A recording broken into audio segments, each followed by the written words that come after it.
Good morning. Thanks for joining us. I'm Bob Fenton, the White House Monkeypox Response Coordinator. Today, I'm joined by Dr. Fauci, Dr. Walensky, and Dr. Deskalakis. Before I turn to my colleagues, I want to provide an update on the important progress we're making in combating monkeypox. We continue to leverage every capability at our disposal and partner with leaders on the ground to meet people where they are with vaccines, tests, treatments, and information. Over the last couple of weeks, our large event pilot has been incredibly successful. Over 3,300 shots were administered at Southern Decadence in New Orleans. Over 1,000 shots were administered at Oakland Pride, and over 4,000 shots were administered at Black Pride in Atlanta. And we recently were notified that Charlotte administered an additional 1,500 doses in the days and events following Charlotte Pride last month, bringing the total vaccine administration as part of the pilot program to nearly 11,000 doses. Importantly, these efforts are reaching Black and brown communities, a top priority of this administration. By vaccinating thousands of people at high risk who might not otherwise have gotten a shot, this program is working to advance equity and combat this outbreak. We continue to build on this work by making additional vaccines available for large and small equity interventions across the country, which Dr. Deskalakis will talk about more. Stepping back, we're seeing the impact of the administration's comprehensive strategy to fight monkeypox in the latest case trends and other promising data points. Overall, new case numbers are down nearly 50% since early August. And in places like Atlanta, where we've worked closely with the public health community to surge vaccines and information around events like Black Pride, the rate of new cases has steadily declined. And in DC, the new cases have declined 20% on average per week since a peak in mid-July. And knowledge of our tools and interests in using them has increased. According to research released today from the University of Pennsylvania, knowledge of a monkeypox vaccine has jumped from approximately a third of Americans to over 60%. More than 2/3 of Americans understand the risk profile and behaviors from monkeypox. And nearly 3/4 of Americans said they would get vaccinated if exposed to monkeypox. What this shows us is that our work to expand knowledge of monkeypox and our tools to fight it, alongside so many local health departments and other community organizations, is working. We know there's a lot more to do, especially for Black and brown communities, where the burden remains high. But there's no question that the work we've done to rapidly increase vaccine supply, get people vaccinated, wrap up the availability of testing and treatments, and educate individuals on how they can protect themselves is making a tremendous difference. The administration strategy is working. And as you'll hear from Dr. Fauci and Dr. Deskalakis, we'll continue to work nonstop to get more shots in arms, more information out to the highest risk individuals, and learn as much as we can about this virus and our treatments so we can quickly and effectively end this outbreak. With that, let me turn to Dr. Fauci, who will talk about clinical trials recently launched to make sure we can effectively treat those who have contracted the virus. Minutes talking to you about what Bob mentioned, but also giving somewhat of a brief overview, if I could have the first slide, of the NIAID research priorities for monkeypox, which generally and broadly fall under 5 major pillars. There are a number of unanswered questions. So as we implement the interventions that we have, simultaneously, we still pursue some unanswered questions, namely addressing gaps in basic virology and immunology and immune correlates, understanding better transmission, as well as the issue of animal reservoirs, not only potentially here in the United States, but also globally. Also, the importance of developing newer diagnostics and assays, particularly diagnostics to be able to determine if we can see if a person in the asymptomatic or pre-symptomatic stage that doesn't have an obvious lesion, is there some diagnostic test that we can do to alert us to that and therefore help stop the spread. Also, to evaluate new treatments. I'm going to speak about one of the treatments that we have and how we're improving our knowledge of that, but also the development of other antiviral drugs. And then finally, and importantly, to optimize and advance our vaccine regimens. Next slide. What I'm going to mention in the next couple of minutes are two significant clinical trials. One in the therapeutics for Techoviramat or TPOXX, and there are actually two trials within that category, one here in the United States and one internationally. And then also to take a look at the vaccine studies that we're doing for Jynneos. If I could have the next slide. In the United States, we are conducting, and it has already started on September the 8th, a phase 3 trial of Techoviramat for monkeypox in the United States. That is referred to as the Stomp Trial, standing for the study of Techoviramat for human monkeypox virus. As you know, the TPOXX is approved for smallpox via the animal rule, but for monkeypox, it still is under an expanded access IND. So the plan will involve more than 60 clinical sites in the United States with a target enrollment of 530 people. We're going to randomize people 2-to-1 to receive TPOXX versus placebo. A very important aspect of this that we learned from our experience back in the days of HIV is to get the community involved in being able to determine what is best for them. So in the trial, there is an open label segment, which will enroll children, people at risk, such as pregnant individuals, breastfeeding individuals, and others with severe disease. So if a person comes in and has severity of disease, they can be in the trial, but they will be in an open label component, which means they will receive TPOXX. And again, more information about this trial is shown on the link on this slide. Next slide. In addition to that, we're doing a phase 3 trial of Techoviramat for monkeypox in the Democratic Republic of the Congo.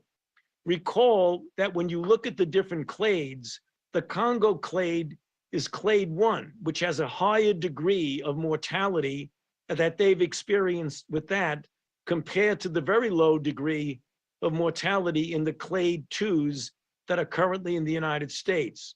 This trial, again, is a randomized, double-blind, placebo-controlled trial that will open imminently. It's co-led both by the NIAID as well as the Democratic Republic of the Congo's National Institute for Biomedical Research. Again, the target is 450 adults and children, weight 3 kilograms or more, with laboratory-confirmed infection. Pregnant women are eligible in this particular study because of the risk that is ongoing and actually practical now in the DRC. In that study, the participants will be randomized 1-to-1 and assigned to either see TPOXX or placebo for the 2 times a day for 14 days. Given the severity of the disease in the DRC, all participants will remain in the hospital until recovery. Next slide. And finally, a trial for Jynneos or monkeypox vaccine. Now, monkeypox and smallpox are given subcutaneously, and that in fact has been approved by the FDA. But the intradermal administration is now in an EUA. Again, this trial opened on September the 8th. The target is 200 individuals from 18 to 50 across 8 United States sites. Now, the participants are going to be signed at random to one of 3 study arms, either the standard licensed regimen of Jynneos administered subcutaneously, but there will be 2 separate doses, a 1-to-5 of the standard dose intradermal, that's the one that was recently authorized by the FDA, and then 1-to-10 of standard dose administered intradermally. The 1-to-10 is to determine, because in the United States, we have enough doses to handle the people who are at risk. But this is a global problem, and we're going to make a contribution if, in fact, 1-to-10 works. that will immediately double the amount of doses available on an international scale. And we're going to determine whether the peak responses induced in the recipients intradermally are at least as good as the responses introduced with regard to the licensed subcutaneous regimen. Also, there will be additional data on the relative safety and tolerability of the regimens. And then finally, more information on these trials can be seen on clinicaltrials.gov. With that, I'll hand it over to Dr. Walensky. Thank you, Dr. Fauci, and good morning.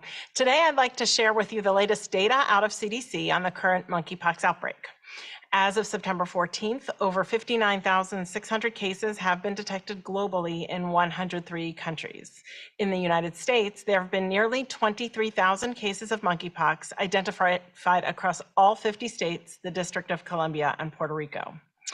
Over the last several weeks, we've been pleased to see a decline in the growth of new cases here and abroad, though there are areas of the U.S. where the rate of rise in new cases is still increasing.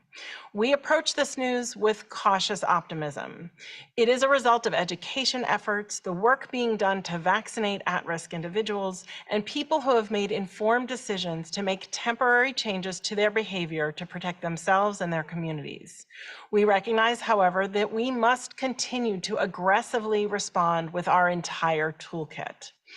Over the past several weeks, we have also seen the racial and ethnic makeup of this outbreak evolve. While monkeypox cases were first seen predominantly in non-Hispanic white men, in the last week, among the cases for which we have race and ethnicity data, non-Hispanic men represented non-Hispanic Black men represented 38% of cases, Latino or Hispanic men represented 25% of cases, and non-Hispanic white men represented 26% of cases. We continue to closely monitor data on this outbreak, those at risk, and how prevention measures are being used. Yesterday, CDC posted new Jynneos vaccine administration data by jurisdiction. In addition to reporting aggregate vaccine administration data by total number, age, sex, race, and ethnicity, these newly available data display total doses administered for each of the individual 39 jurisdictions for which we have received data. We continue to work closely with additional jurisdictions to make their data available in this report. To date, over 540,000 doses of vaccine have been administered across the 39 jurisdictions reporting data.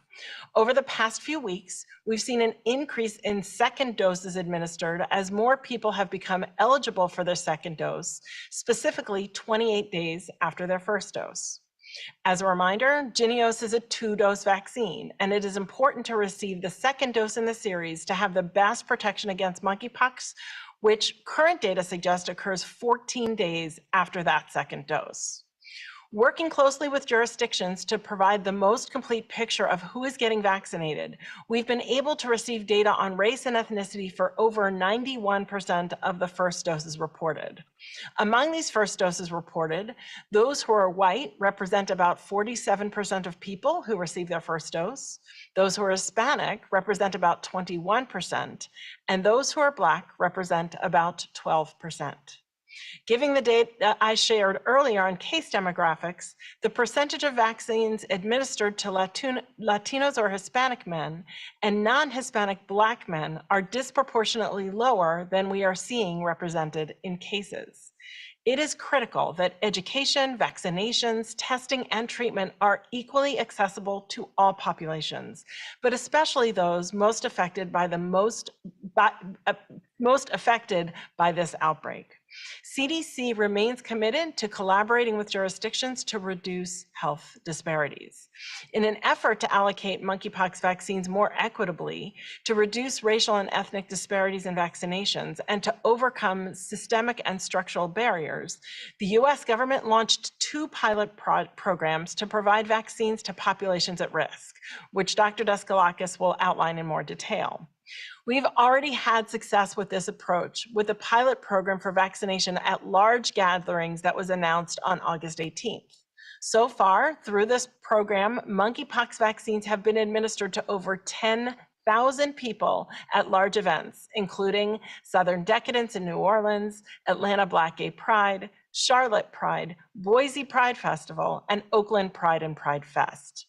This new monkeypox vaccine equity pilot program will expand these efforts to engage with communities in smaller events and interventions focused on addressing disparities. The application process for the program is open and available on CDC's website, and Dr. Deskalakis will also speak to this in further detail. At CDC, we continue to prioritize health equity in all of the work that we do. And I'm very proud of the work to launch this new vaccine equity program and the opportunities for equity it presents. Thank you, and I will now turn it over to Dr. Deskalakis. Thank you, Dr. Walensky. And as Dr. Walensky and Mr. Fenton mentioned, we're seeing encouraging signs in our fight against this monkeypox outbreak, with cases regularly trending down. In fact, down by nearly 50% since its peak in early August. While there is more work we're doing to reach all of the community at highest risk, I want to be clear, this is the result of our hard work together to increase the availability and use of testing, make vaccines readily available to the people who could benefit most, providing guidance on how to avoid monkeypox through changing behaviors, and the community has done it. But as you're hearing, our work is far from over. As we've said, equity must remain the cornerstone of our response. And currently, some jurisdictions are still seeing increasing rates of monkeypox infections, while others are seeing a decline. We're also seeing that monkeypox cases are concentrating in gay, bisexual, and other men who have sex with men of color, while, as you heard, most vaccines have been administered to white men. Early adopters, as we see in the data, have begun or completed their vaccination series. We are now entering the harder phase of the vaccination campaign, where we need to work to make sure that we continue to get first doses into arms and ease access for second doses. That means we need to use hyper-local strategies that let us reach deeper into the community. The large-scale event interventions we launched focusing on events have resulted in nearly 11,000 doses of vaccine getting into the arms of people who might not have sought services in more traditional places. 63% of vaccines allocated for these events have gone into arms. In Georgia, nearly 70% of the people who were vaccinated at Black Pride identified as non-white. Nearly 50% of the vaccines administered there were to Black people. These interventions are working, and as you heard, we have more coming. As I've said before, these large-scale events are only one lever, but we know that sustained community outreach will make the difference. That's why today, as you heard, we're opening applications for our second equity intervention pilot that focuses on smaller projects that help us reach the communities we need to link to monkeypox vaccines, education, testing, and treatment. Health departments will use their local experience and connection to the community to identify hyperlocal strategies to improve vaccine access to communities of color, specifically those that are overrepresented in this outbreak. CDC will provide them with vaccine, materials, and the technical assistance needed to realize these local interventions. And it will help us learn what works to get needed monkeypox vaccine and services to populations. We have allocated 10,000 vials, that's up to 50,000 doses of vaccine for these smaller equity interventions. And as Dr. Walensky said, the application is going to be available on CDC's website, and the administration will be promoting this new pilot program through direct communication with public health community partners, as well as through social media. Our data tells us that monkeypox is not an infection that exists in isolation. It travels with HIV and other sexually transmitted infections. An MMWR published last week tells us that 61% of people diagnosed with monkeypox either had HIV or an STI. We quickly use this data to change how monkeypox services can be supported by public health departments, clinics, and community-based organizations. Last week, CDC communicated to these funded health departments and directly funded HIV community-based organizations that their HIV and STD staff and dollars could be used to help us end the monkeypox outbreak. The same people we need to test for HIV and sexually transmitted infections and lead to prevention and care are the same people who need monkeypox-related services, like testing, education, and vaccines.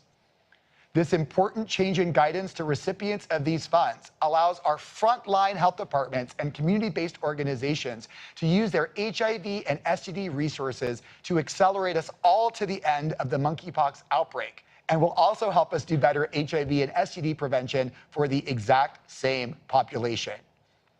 This is just the latest example of us being responsive to what's happening on the ground and pivoting our focus and our resources where they're most needed.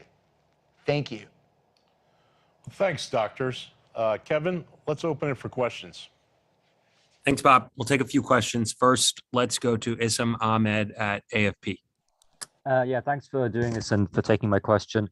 Perhaps for Dr. Walensky, obviously the trends nationally look good. What do you attribute for that? Is it the vaccine campaign paying off mostly, and how confident are you that that will keep falling? Or we're not going to see a rebound? And just I guess a secondary to that is what's your concern level of it spilling into wider populations such as pediatric? Thank you. Yeah, thank you for that question. I think first we should note that we have made strong progress, and we're encouraged by the case rate of rise declining, and yet we are keeping the gas pedal heavily downward, pedal to the metal, as we continue our activities and we continue the vigilance here. What do I attribute it to? I attribute it to the multi-layered approach of all the things that we're doing, the testing that we scaled up, the massive amounts of education and outreach, the vaccinations that we've been able to get out. And still, as Dr. Deskalakis noted, we're working to get to harder to reach communities, to communities that might not have been first in line, but might have been slower to uptake. And that's exactly where we are right now with all of these pilot activities. Let me have Dr. Deskalakis add also to that question. Yeah, so I'll just say again, this is a toolkit and you have to use every tool in the toolkit, which is a lesson that we've learned from so many other infections, including HIV. So I think that, again, the behavior change, the vaccine, the testing, the messaging, and the equity focus are all strategies that are going to lead us to control of this outbreak. I'll also address the question about spread to other populations. So we have vigilance for that with our surveillance, and I think CDC can speak to that, and Dr. Walensky can speak to that. But I'll also say that what we're seeing is really terminal chains in those populations. It's not a really efficient group through which this is transmitting. So knowledge is important, anxiety is not. So the awareness is what matters. Go back to Dr. If I could just, yeah, thank you. Sorry to miss that second part of the question. Dr. Deskalakis is exactly right. We've done extraordinary outreach to providers in those educations. We've had guidance and calls with K through 12 educators, with university presidents, health educators, to really make sure that they know what they're looking for should a patient come in. But again, as Dr. Deskalakis noted, we've really seen terminal chains. If and should there be a single case, we generally don't the extension of those cases in those settings. Thank you. Kevin, we'll take another question. Go to Madison Moeller at Bloomberg. Hi, thanks for taking my question. You said that you are keeping the gas on the pedal and really, honing in on ensuring that the infections continue to go down. And so I'm sort of wondering what the strategy is now going forward. I know that you're focusing on equity, but also just, what are the things that you're doing to ensure that there's no complacency and that, we continue to drive these cases down? Yeah, I think this is Bob. So it's all of the above. It's all the tools that Dr. Deskalakis briefed going forward. It's continuing to make sure that we ensure that vaccine uptake continues to improve, and we continue to work to vaccinate, especially those that are the hardest to reach, and really bring vaccine to them through some of these interventions. But let me turn to Dr. Walensky first, and then Dr. Deskalakis to speak in some more detail about some of those efforts.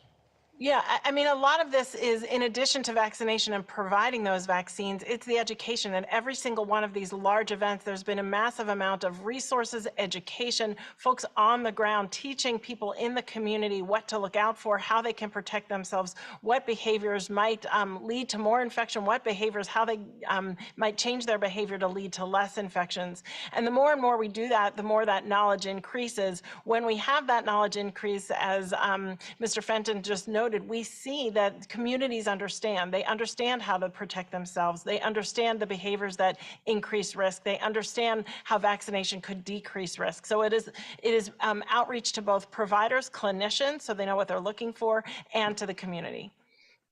Dr. Deskalakis? So I'll start by saying what's exciting is that the administration's strategy here is working. And I think Dr. Walensky and Mr. Fenton have been clear that it's about education, about testing, about treatment, and about vaccine. So you don't use just one tool in the toolkit to build a house. You use all the tools. And so we're really using all of them together. And I think we have some really positive news from that study from the University of Pennsylvania that says that our messaging is coming through, and also some cautiously optimistic but good news from the perspective of what we're actually seeing with numbers in the outbreak. Now we really have the hard part of the job to do, which is the early adopters have listened. We really need to hanker down and get deeper into the community, as we're doing with these 2 equity pilots and all of the amazing work jurisdictions are doing on their own outside of these equity pilots. Bob, I might just mention one other thing I think is important, because we keep talking about the lessons that we've learned from HIV that are positive lessons. Back in the day when we were seeing patients, literally in the 80s, when we were telling physicians to ask questions of patients that they would not have asked before, like uncomfortable questions about sexual activities, which really got diagnostics really right up there. So as Dr. Walensky and Dr. Deskalakis said, when you go out to the providers and tell them to be alert for things that they may not have otherwise looked for, that's a very good way to answer the question that was just asked about how do you make sure with surveillance that you pick up things that might be in the community that you didn't see before. It's a very important lesson that we learned from HIV. I just want to add one more thing, because it's really important to say we're not the only ones who have our foot on the gas pedal. The community has their foot on the gas pedal too. And they're really helping us, both from the perspective of addressing the outbreak, and they will also help us from the perspective of getting the research done that we need so that we understand how to use TPOXX and vaccine in the best possible way. So it's an all of society effort, not just government, and really kudos and cheers to the community for putting their foot on that pedal. They've been invaluable partners. Thanks, doctors, for all those responses. Let's, Kevin, go to another question. Of course. Chris Johnson, Washington Blade. Hi, thanks for taking this call. You talked a lot about in this call how on one hand equity has been a primary focus of the administration's efforts on the monkeypox outbreak, but at the same time we're seeing numbers where the new cases are shifting increasingly among men of color. Why do you think these efforts for increased for equity are not having an effect of producing equity in the cases? Yeah, let me start with Dr. Walensky, and then we'll go from there.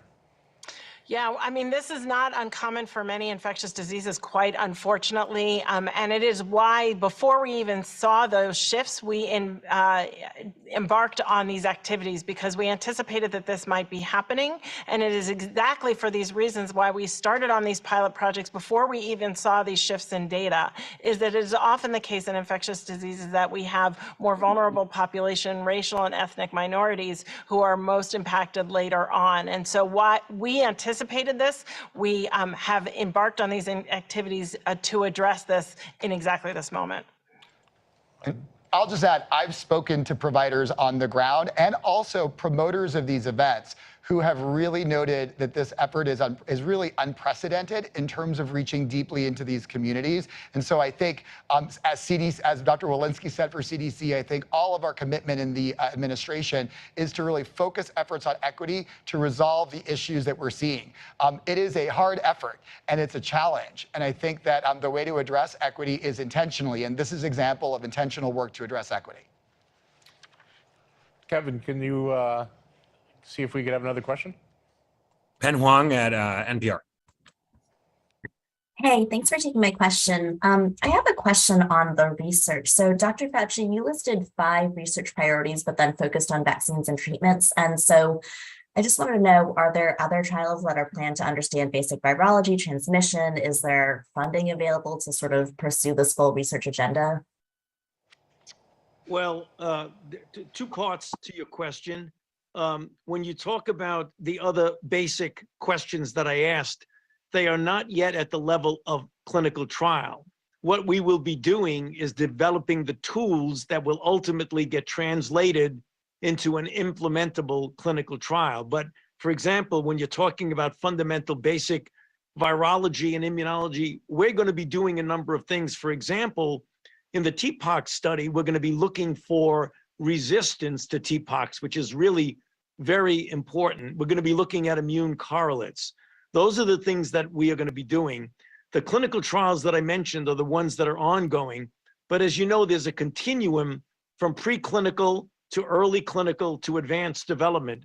In those other questions, we are still at the level, for example, when you screen for new drugs, you develop assays looking at the replication cycle of the virus, which fortunately for us, we have decades of experience with pox viruses, and we'll utilize that to develop vulnerable targets to be able to use molecules that are already existing to develop them, or to development of brand new molecules aimed at that. With regard to the financing, I mean, obviously, as we've said many times, I have had to move money from other areas to be able to address the questions that I mentioned to you before. The money that we're using on the clinical trials is money that we've taken from our pox virus portfolio as well as others. So we hope that we get supplemental funding to be able to do the things that I'm talking about. Thank you. Kevin, another question, please. Couple more questions. Let's go to Chris Marr, Politico. Thanks so much. One follow-up question for Dr. Fauci regarding what you just said and what Dr. Califf said yesterday in the HELP hearing. That's twice I've heard the administration mention concerns over resistance to TPOXX in the past couple of days. Is this just like a theoretical concern, or is this something that there's some evidence of happening?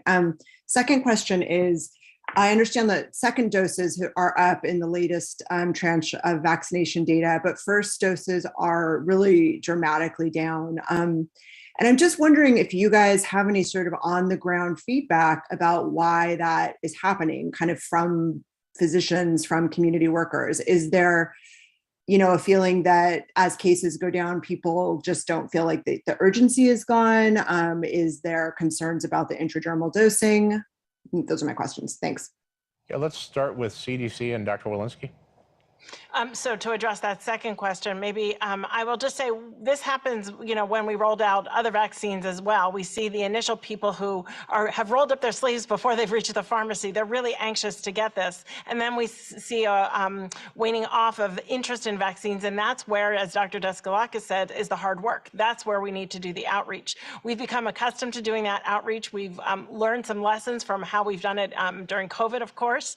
And we're taking those lessons learned and doing that hard work of community outreach. We've seen successes through doing so. We've seen them in these large equity events and these large gay pride events. And now we will continue to do the hard work and reach the smaller events as well.